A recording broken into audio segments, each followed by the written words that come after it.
Hi students, आज के lecture में हम ट्रायंगल्स की कंग्रेंस के क्राइटेरिया पे बात करेंगे। फॉर एग्जाम्पल, अगर हमारे पास एक ये ट्रायंगल है और एक ये ट्रायंगल है, ये दो ट्रायंगल्स हैं। आप अगर हम ये करें कि इस ट्रायंगल्स के तीनों एंगल्स को दूसरी ट्रायंगल के तीनों एंगल्स के इक्वल प्रूव कर दें, तो इस तरह ये दोनों ट्रायंगल्स की कंग्रेंस के लिए काफी नहीं है। मींस तीन angles is not sufficient to prove the congruence of two triangles. लेकिन अगर आप इसकी बजाय तीन साइड्स ले लो, फॉर एग्जाम्पल यू से कि ये साइड इस साइड के इक्वल है, ये साइड इस साइड के इक्वल है, और जो बेस है वो दूसरी ट्रायंगल की बेस के इक्वल है, तो दो ट्रायंगल्स की कंग्रेंस प्रूफ की जा सकती है। इट्स मींस दैट के angles of is not enough. Equality of three angles of one triangle to three angles of the other triangle is not sufficient for the congruence of two triangles. But if you say three sides of one triangle to three sides of another triangle, it is enough for congruence of two triangles. Okay. अब हम एक activity perform करते हैं। आप क्या करो, दो triangles लो, ठीक है, जिनकी साइड्स क्या होनी चाहिए, 4 सेंटीमीटर, 3.5 सेंटीमीटर एंड 4.5 सेंटीमीटर।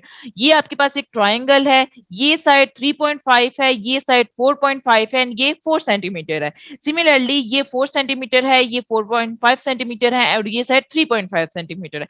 अगर आप देखो तो ये ट्राइंगल्स की साइड्स तो इक्वल है, लेकिन ये ट्राइंगल्स एक्चुअली सही पोजीशन में पड़ी नहीं हुई है। अब आप क्या करो, इस ट्रायंगल को कट करो और इस ट्रायंगल पे पेस्ट करो, तो आपको पता चलेगा कि ये जो दिस ट्रायंगल है, ये इसको इस ट्रायंगल को एग्जैक्ट कवर करती है, कंप्लीटली कवर करती है। इट्स मींस दैट कि इन जो इक्वल साइड्स हैं, अगर आप इक्वल साइड्स पे प्लेस करो, ये बेस को इस वाली बेस को इस बेस पे प्लेस करो, इस वाली साइड को 3.5 वाली साइड पे प्लेस करो, तो आपको क्या पता चलेगा कि ये ट्रायंगल्स दोनों मतलब सेम है या एक दूसरे को कवर करती हैं। इट्स मींस दैट कि ये ट्रायंगल्स क्या है, कंग्रेंट है।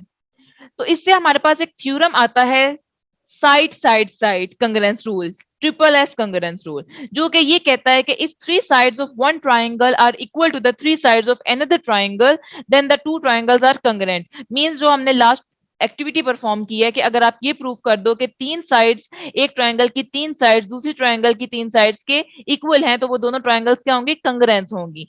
तीन साइड्स की इक्वालिटी से आप कंग्रेंस को प्रूव कर सकते हो। ओके। अब SAS congruence rule, side angle side congruence rule में क्या था कि जो साइड एंगल साइड के जो एंगल है, ये बेसिकली इन दो साइड्स के दरमियान होना चाहिए। ठीक है। In the SAS congruence rule, the pair of equal angles has to be included angle between the pairs of corresponding pair of equal sides. Means that कि अगर जो एंगल है वो इन दोनों साइड्स के दरमियान नहीं है, तो इससे दो ट्रायंगल्स की कंग्रेंस प्रूव नहीं हो सकती। इसका मतलब ये हुआ कि इस एंगल को इन दोनों साइड्स के बीच में आना चाहिए। ठीक है। अब आप क्या करो, फिर एक एक्टिविटी परफॉर्म करो। अब आपने क्या लेना है, राइट एंगल ट्रायंगल्स लेनी है। राइट एंगल ट्रायंगल्स होती हैं जिनमें एंगल क्या होता है, बेसिकली एक एंगल आपके पास 90 डिग्री का होता है। ठीक है। उसके बाद राइट एंगल ट्रायंगल लेनी है, और जो हाइपोटेन्यूज है वो क्या है, वो 5 सेंटीमीटर है। ठीक है, ये आपके पास हाइपोटेन्यूज है 5 सेंटीमीटर, और वन साइड जो है वो किसके इक्वल है, 4 सेंटीमीटर के इक्वल। ये दोनों ट्रायंगल सेम है, इस ट्रायंगल में भी एंगल 90 है, और जो हाइपोटेन्यूज है वो 5 सेंटीमीटर, और बेस क्या है, 4 सेंटीमीटर।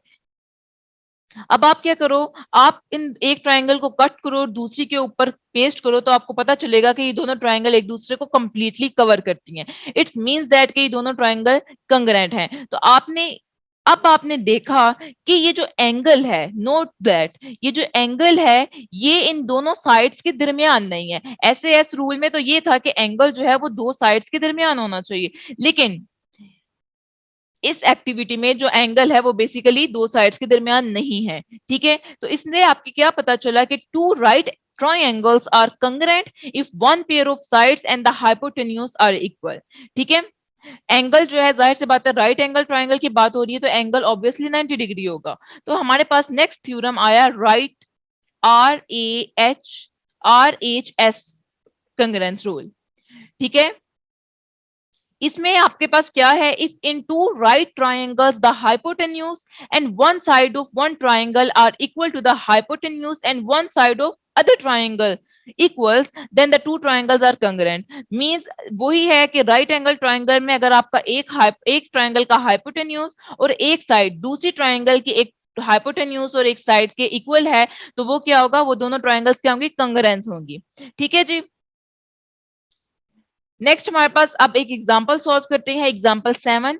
आपको क्या गिवन है, A B is a line segment, P and Q are points on the opposite side of AB such that each of them is equidistant from points A and points B। ठीक है, ये आपके पास A B एक line segment है, आपको क्या given है, P और Q जो है वो ए बी के ऑपोजिट साइड्स पे क्या है, इक्वी डिस्टेंस पे पॉइंट्स हैं। ठीक है जी, और नेक्स्ट आपको क्या कहा जा रहा है कि show that line P Q is perpendicular to bisector of A B. आपने क्या करना है, इस लाइन पी को क्यू से मिलाना है और शो कराना है कि पी क्यू क्या है, वो ए बी लाइन का बाइसेक्टर है। ठीक है, अब अगर ए बी लाइन का बाइसेक्टर है, इट्स मींस दैट कि ये ए बी को किसी पॉइंट पे इंटरसेक्ट करता है, वो पॉइंट क्या है, सी पॉइंट है। अब आपको गिवन क्या है, गिवन ये है कि P A is equal to P B, क्योंकि आपको क्या बताया गया है कि ये इक्वी डिस्टेंस पर है। ठीक है, नेक्स्ट आपको ये गिवन है कि पी क्यू जो है वो परपेंडिकुलर है ए बी पे, और पी क्यू जो है वो ए बी को पॉइंट सी पे बाइसेक्ट करता है या इंटरसेक्ट करता है। इसका मतलब ये है A C is equal to B C, ये भी आपको पता है। ठीक है, अब आपने क्या करना है कि आपने एक ट्राइंगल लेनी है A P Q, this triangle, and BPQ this triangle, ये दोनों ट्राइंगल्स लेनी है। अब इन दोनों ट्राइंगल्स में A P is equal to B P, ये आपको क्या है, गिवन है। Similarly A Q is equal to B Q, ये भी आपको गिवन है, क्योंकि आपको बताया गया है कि जो पी और क्यू है वो ए बी से इक्वी डिस्टेंस के फासले पर है, इक्वी डिस्टेंस है। Okay, A Q is equal to B Q, ये भी गिवन है। P Q is equal to P Q, ये दोनों ट्राइंगल्स में क्या है, ये कॉमन है। अब आपने तीन साइड्स आपके पास आ गई, तो आप क्या कह सकते हो, कह सकते हो कि ये ट्राइंगल पी ए क्यू और पी बी क्यू क्या है, कंग्रेंट है, यूजिंग ट्रिपल एस रूल। ठीक है, अब भी अगर ट्राइंगल कंग्रेंट है तो angle A P Q, angle A P Q और एंगल बी पी क्यू, ये भी क्या है, इक्वल होगा, क्योंकि अगर दो ट्राइंगल्स कंग्रेंट हैं तो उनके कोरोस्पोंडिंग पार्ट्स भी क्या होंगे, कंग्रेंट होंगे, इक्वल होंगे।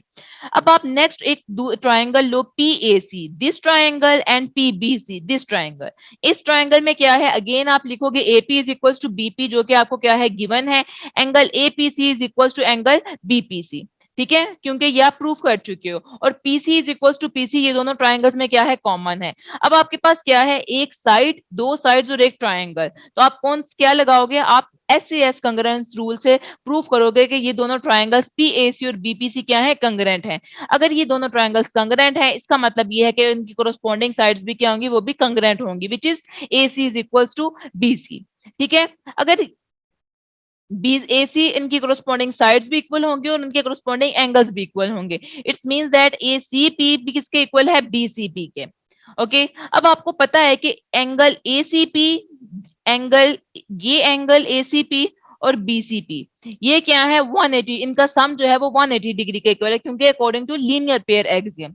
ओके, अब आपको ये भी पता है कि आई एम सेइंग दैट कि angle A C P plus angle B C P किसके इक्वल है, 180 डिग्री के इक्वल।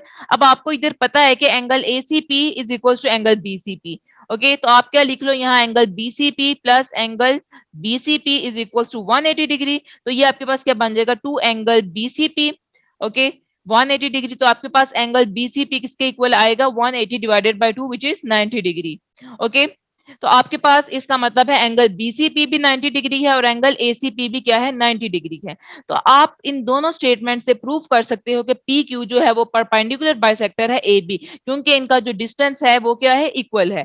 अब आप देखो, नोट करो कि without showing the congruence of P A Q and P B Q, आप ट्राइंगल पी ए सी और पी बी सी की कंग्रेंस को प्रूव नहीं कर सकते, क्योंकि A P is equal to B P, ये क्या है, गिवन है, और पी सी आप is equal to P C, अगर ये दोनों क्या है, कॉमन है, मींस दैट कि आपको बताया जा रहा है कि इन दो ट्राइंगल्स की कंग्रेंस को प्रूव किए बगैर आप इस ट्राइंगल की कंग्रेंस को प्रूव नहीं कर सकते।